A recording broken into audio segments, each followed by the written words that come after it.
Hi friends, आजकल हर घर में किसी न किसी व्यक्ति को कमर का दर्द, साइटिका या L4, L5, L5S1 में डिस्क की प्रॉब्लम देखी जा रही है और इसमें लोग इलाज करवाते हैं और बहुत ज़्यादा लोग कंफ्यूज रहते हैं कि इसमें कौन सा इलाज करवाएं जिससे जल्दी से जल्दी ये बीमारी ठीक हो जाए। तो आज की इस वीडियो में हम आपको डिटेल के सवाल बताएंगे कि आपको कब ऑपरेशन कराना चाहिए, कब आपको सर्जरी की तरफ तुरंत जाना चाहिए और कब आप घर पर ही एक्सरसाइज करिए या फिजियोथेरेपी के जरिए आप ठीक हो सकते हैं। तो सबसे पहले आप ये समझिए कि कमर का दर्द, साइटिका का दर्द और जो L4, L5S1 में दिक्कत हो रही है उसकी सबसे बड़ी वजह क्यों है। तो इसकी सबसे बड़ी वजह है कि आगे झुक करके लोग सामान को उठा लेते हैं। आगे जब झुक करके सामान आप उठाएंगे तो होता क्या है, बार बार आप आगे की तरफ झुकते हैं तो ये जो बैक की मसल्स होती है ये वीक पड़ जाती है और ये जो आपकी एब्डोमेन मसल्स है, जो कोर मसल्स है, वो जो है मजबूत रहती है। इसकी वजह से होता क्या है कि मसल्स में इम्बैलेंस हो जाता है। जब आप इस तरीके से ऐसे झुकते हैं तो आपकी स्पाइन जो होती है वो इस तरीके से ऐसे होती है, यानी कि फ्लेक्शन में आपकी स्पाइन चली जाती है। और ये जो स्पाइन होती है ये एक इम्पॉर्टेंट रोल प्ले करती है आपकी बॉडी में। ये बॉडी को एक शेप देती है और बॉडी को फ्लेक्सिबल बनाती है और ये स्पाइनल कॉर्ड को एक प्रोटेक्शन देती है। तो इसका एक बहुत ही इंपॉर्टेंट रोल हमारी बॉडी में होता है। और एक रिपोर्ट के मुताबिक दिन भर में एक व्यक्ति 3000 से 5000 बार नीचे झुकता है। कभी वो बैग उठाता है, कभी बच्चे को उठाता है, कभी जो है मुंह धोने के लिए, ब्रश करने के लिए, ऐसा करके वो इतनी बार नीचे झुकता है जिसकी वजह से उसकी मसल जो है वो स्पाज़म में चली जाती है। आप देखिए कि जब भी हम इस पाइप को बार बार मोड़ रहे हैं तो एक वक्त आएगा कि ये टेढ़ी हो जाएगी या टूट जाएगी। ऐसे ही कोई व्यक्ति अगर बार बार झुक करके सामान उठाता है या बार बार झुकने वाला काम करता है या झुक करके मोबाइल चलाता है, लैपटॉप चलाता है, तो उसकी जो है मसल तो वीक होती है, साथ में कुछ वियर एंड टियर हो जाता है। जब वियर एंड टियर हो जाता है तो पेशेंट क्या करता है, वो डॉक्टर के पास जाता है। डॉक्टर उसको कुछ मेडिसिन प्रेस्क्राइब करते हैं और आराम करने की सलाह देते हैं। 10 से 15 दिन में वो पेशेंट ठीक हो जाता है। लेकिन कई सारे पेशेंट ऐसे होते हैं जिनको दर्द जो है वो नीचे की तरफ जाता रहता है, रेडिएट करता है, झंझनाहट होती है, शून्यपन होता है, तलवे में जलन होती है। जैसे ही पेशेंट 5 मिनट या 2 मिनट चलने लगता है उसका दर्द जो है वो होने लगता है, उसको पता चलने लगता है किसी काम को करने में उसका मन नहीं लगता है। देखिए, आप एक बात अपने जहन में रखिए कि कोई भी दवा ऐसी नहीं बनी है जो आपके डिस्क को अंदर कर दे। दवा का काम ये होता है कि वो दर्द को कम करती है, सूजन को कम करती है, जो स्पाज़म है और जो मसल्स आपकी बहुत ज़्यादा स्टिफ हो गई है स्टिफनेस को कम करता है। दवा अगर आप ज़्यादा खाएंगे, लॉन्ग पीरियड तक खाएंगे तो इसके कुछ साइड इफेक्ट हो सकते हैं। ये एक लॉन्ग टर्म तक आप चलाई जा सकती है। जो डॉक्टर्स आपको दे रहे हैं उसकी सलाह पे ही आप दवाई खाइए। बहुत सारे लोग ऐसे ही दवाई खाते रहते हैं, इससे उनके प्रॉब्लम और ज़्यादा बढ़ती रहती है। तो इसको ठीक आप कैसे कर सकते हैं? इसके 2 ही रास्ते हैं, एक होता है सर्जरी और दूसरी होती है फिजियोथेरेपी या एक्सरसाइज। फिजियोथेरेपी एक्सरसाइज के जरिए हम क्या करते हैं, जो स्पाइन से रिलेटेड मसल्स है उसको जो है हम स्ट्रेंथन कर देते हैं, डिकम्प्रेशन करते हैं और उसको चीज़ों को रिवर्स करते हैं जिससे पेशेंट एक अच्छी लाइफ स्टाइल गुजार सकता है। 70 से 80% डिस्क रिलेटेड केस एक्सरसाइजेस के जरिए, फिजियोथेरेपी के जरिए और कुछ प्रिकॉशन लेकर हेल्दी डाइट के जरिए पेशेंट ठीक हो जाता है और एक अच्छी लाइफ स्टाइल गुजार सकता है। लेकिन कई लोग ऐसे होते हैं जिनको थोड़ा भी दर्द होता है, थोड़े में भी चलने की दिक्कत हो रही है या उठने बैठने में दिक्कत हो रही है तो वो ऑपरेशन करा लेते हैं। कई बार ऑपरेशन फेल हो जाते हैं, नाकाम हो जाते हैं। इसकी वजह से होता क्या है कि उनको FBSS यानी कि लोअर बैक सर्जरी सिंड्रोम हो जाता है। उनको पैरों में डिसेबिलिटी आ जाती है, वो ठीक से चल फिर नहीं पाते और फिर वो एक्सरसाइजेस करवाते हैं, फिजियोथेरेपी करवाते हैं। तो क्यों ना आप पहले ही एक्सरसाइज कर लें, फिजियोथेरेपी कर लें। कई लोग फिजियोथेरेपी करवाते हैं लेकिन उनको आराम नहीं मिलता है, तो वो कहते हैं कि हमने फिजियोथेरेपी करवाई लेकिन उनको आराम नहीं मिला। आप एक अच्छे क्वालिफाइड फिजियोथेरेपिस्ट से कंसल्ट करिए, वो आपको पूरी हिस्ट्री जानेंगे, आपका पूरा असेसमेंट करेंगे और आपको ठीक तरीके से आपकी एक्सरसाइजेस प्लान करेंगे और जो इलेक्ट्रोथेरेपी होती है उससे आपको सही ट्रीटमेंट देंगे, तब आप ठीक हो सकते हैं। और वही एक्सरसाइजेस जो वो प्रेस्क्राइब करते हैं फिर वो आपको हमेशा करनी है, रोजाना करनी है, जिससे चीज़ें फिर से रिपीट ना हो।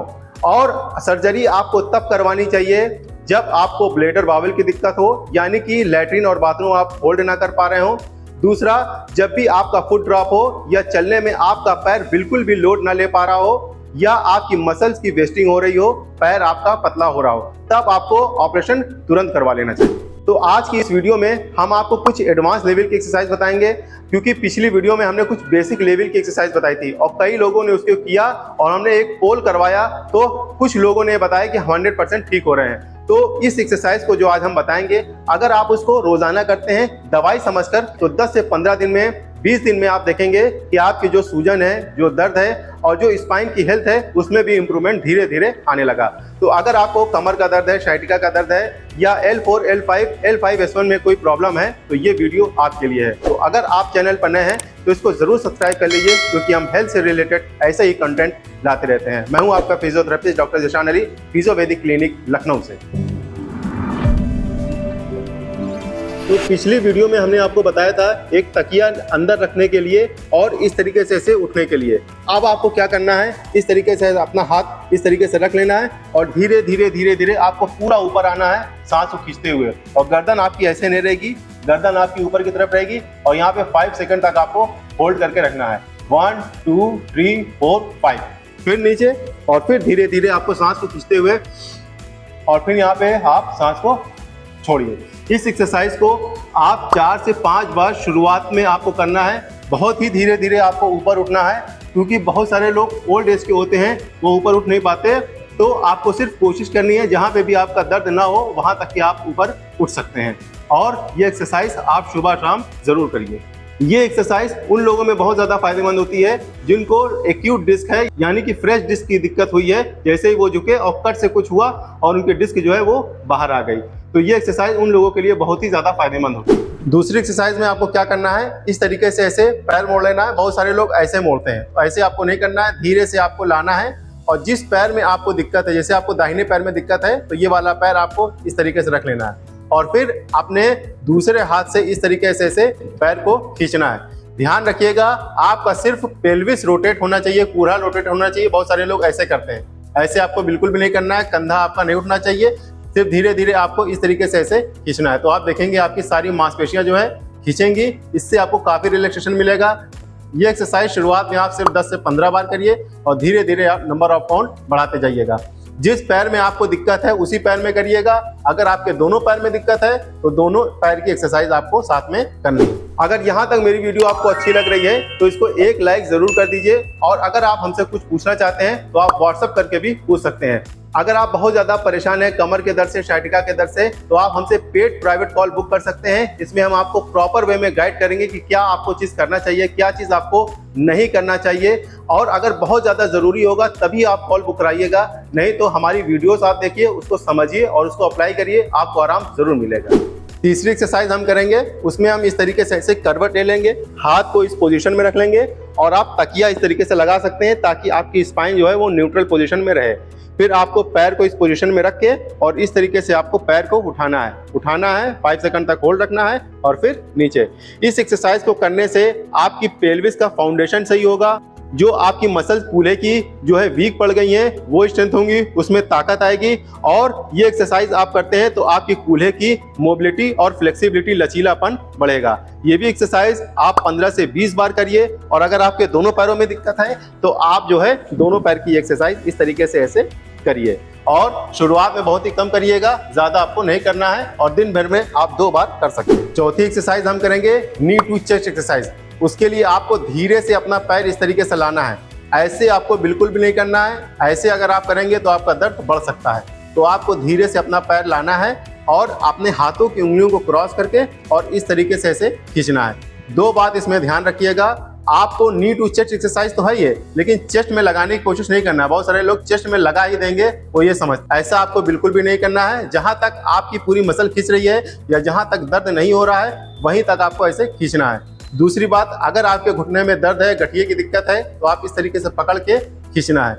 ये एक्सरसाइज करना आपको बहुत ही ज्यादा जरूरी है, क्योंकि इस एक्सरसाइज को करने से फोरामिनल कैनाल जो होते हैं वो ओपन होते हैं और आपको काफी आराम मिलेगा। ये भी एक्सरसाइज आप शुरुआत में सिर्फ 5 से 10 बार करिए और दिन में 2 बार आप कर सकते हैं। और आपको दोनों पैर की इस तरीके से ऐसे करना है। कई लोगों को होता क्या है कि डिस्क बल्ज की वजह से या डिस्क हर्निएशन की वजह से या साइटिका की वजह से पैरों में बहुत ज्यादा कमजोरी आ जाती है।